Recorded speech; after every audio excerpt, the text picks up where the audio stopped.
Police थाने के ठीक सामने एक छोटी सी चाय की टपरी थी।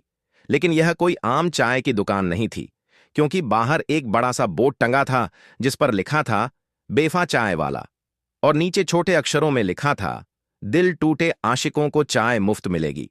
यह लाइन पढ़ते ही लोग ठिठक जाते, कुछ मुस्कुराते, कुछ सोच में पड़ जाते। हर कोई अपने फोन निकालता, बोर्ड की फोटो खींचता और सोशल मीडिया पर पोस्ट कर देता। कुछ ही दिनों में यह तस्वीरें इतनी वायरल हो गई कि हर जगह इसी चाय वाले की चर्चा होने लगी। आखिर कौन है यह बेवफा चाय वाला? इस नाम के पीछे क्या कहानी छिपी है? धीरे धीरे बात न्यूज चैनलों तक पहुंची। एक दिन कई रिपोर्टर उसकी दुकान पर पहुंचे और माइक आगे बढ़ाते हुए पूछा, भाई ये बेफा चाय वाला नाम क्यों रखा? आखिर तुम्हारी कहानी क्या है? चाय वाला हल्का सा मुस्कुराया, एक लंबी सांस भरी और चाय बनाते बनाते बोला, साहब, जब दिल टूटता है ना तो इंसान या तो खुद टूट जाता है या फिर कुछ नया बना देता है। इतना कहकर वह चुप हो गया, लेकिन उसके चेहरे पर बसी उदासी बहुत कुछ कह रही थी। आखिर उस चाय वाले की जिंदगी में ऐसा क्या हुआ था? क्यों उसने अपनी दुकान का नाम बेवफा चाय वाला रखा? उसकी कहानी दिल झकझोर देने वाली थी। इस कहानी को जानने के लिए वीडियो को आखिर तक जरूर देखें, क्योंकि यह सिर्फ एक चाय वाले की नहीं, बल्कि एक टूटे दिल की दास्तान है। साथ ही वीडियो को लाइक करें और हमारे चैनल सब्सक्राइब करें, क्योंकि आपका सपोर्ट हमारे लिए बहुत मायने रखती है। दोस्तों, इलाहाबाद यूनिवर्सिटी के कैंपस में एक लड़का पढ़ता था, पुनीत। इलाहाबाद का रहने वाला, पढ़ाई में अच्छा और हमेशा अपने सपनों को पूरा करने के लिए मेहनत करने वाला। उसी की क्लास में एक लड़की थी, रजनी, गांव की सीधी सादी लड़की, जो इलाहाबाद में रहकर अपनी पढ़ाई कर रही थी।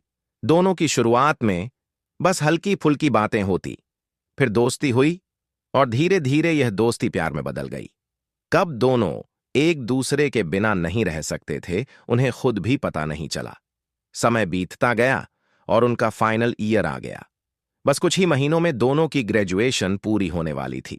लेकिन तभी रजनी के घर वालों ने फरमान सुना दिया, अब पढ़ाई लिखाई बंद करो, घर आ जाओ, तुम्हारी शादी करनी है।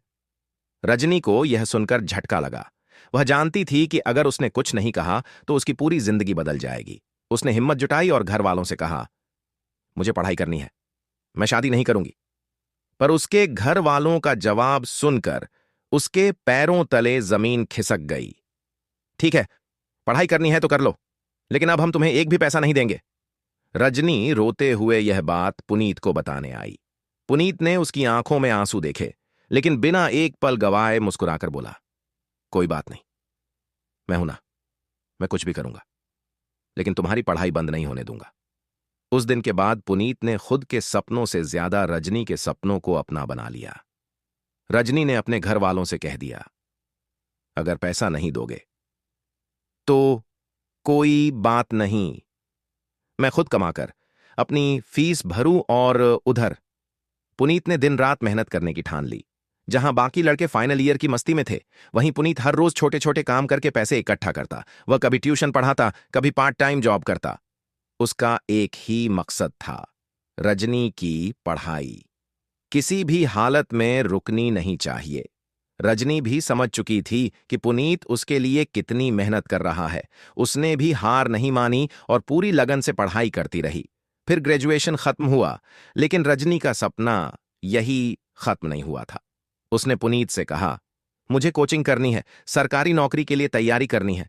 पुनीत ने बिना सोचे कहा, तुम बस मेहनत करो, पैसे की चिंता मत करो, मैं कर लूंगा कुछ ना कुछ। अब पुनीत दिन में नौकरी करता और रात में पढ़ाई भी करता। उधर रजनी भी कोचिंग में पूरी जान लगा देती। समय बीतता गया। रजनी कई एग्जाम्स देती रही, पर सफलता नहीं मिली, लेकिन उसने हार नहीं मानी।